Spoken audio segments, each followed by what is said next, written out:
এখন আমরা right from verbs এর কয়েকটা ইম্পর্টেন্ট ফর্ম পড়ব। যেমন এখানে দেওয়া আছে want, have, get, তারপরে হচ্ছে need, dear, prefer, yet এবং already। হ্যাঁ, সো want এর রুলস কি? আমরা জানি he wants to go, তার মানে want এর পরে টু প্লাস ভার্ব। আর want এর পরে যদি এখানে যে অবজেক্টটা আছে সেটা যদি ব্যক্তিবাচক অবজেক্ট হয় এবং সেটা যদি এর কাজ করে, তাহলে এটা কি হবে? Two plus verb. তাহলে এখানে কি হবে?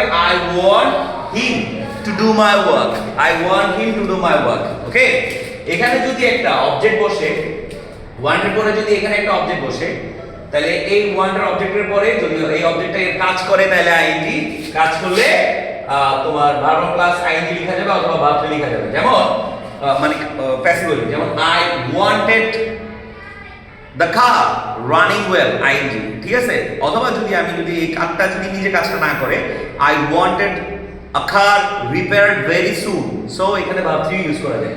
তারপর রুলস হচ্ছে have আমরা জানি have এর এখানে যে কোনো ফরম্যাট হতে পারে, have এর পর ভার্ব 3 হয়, যেমন I have done my work।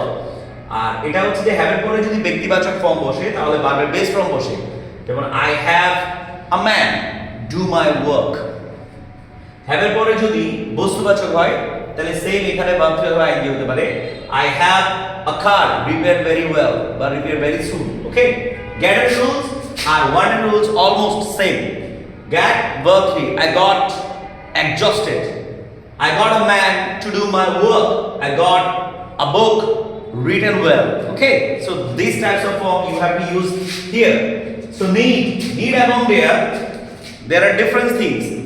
need এবং প্রিন্সিপাল ভার্ব হতে পারে, need এবং সেমি মডেল হতে পারে। need এবং সেমি মডেল কখন? যখন need এর পরে অথবা dare এর পরে not এর পরে বেস ফর্ম বসে, তখন need এবং সেমি মডেল অর্থে ব্যবহৃত হবে। আর যখন need এর পর বেস ফর্ম থাকবে অথবা dare এর পরে বেস ফর্ম থাকবে, তখনও কিন্তু need এবং সেমি মডেল অর্থে ব্যবহৃত হবে, কারণ আমরা জানি মডেল অক্সিলারি গুলোর পরে বারবার বেস ফর্মে বসে। ঠিক আছে, সুতরাং এই I need not go, he need as যোগ করা যাবে না যেহেতু মডেল, he need go। কিন্তু যদি need এর সাথে আমি as যোগ করি তাহলে এটা প্রিন্সিপাল ভার্ব হয়ে যাবে, তখন টু প্লাস ভার্ব হয়ে যাবে। এবং he needs to cut his hair। Okay, R his hairটা যদি বাক্যের শুরুতে আসে তাহলে his hair needs to be cut অথবা his hair needs to be cutting। So need এবং সেম রুলস। দেন আসি প্রেফার এর রুলস। প্রেফার এবং লাইক একটু পার্থক্য আছে। প্রেফার এর পরে ing হয়, টু প্লাস ভার্ব হয়, যেমন হি প্রেফার রাইডিং অথবা he prefer to write. Okay, prefer এর পরে দুটো ing হয়, he prefer doing to cutting the glass. Okay, he prefer flying to travelling, he prefer singing to dancing, এরকম অর্থে ব্যবহৃত হয়।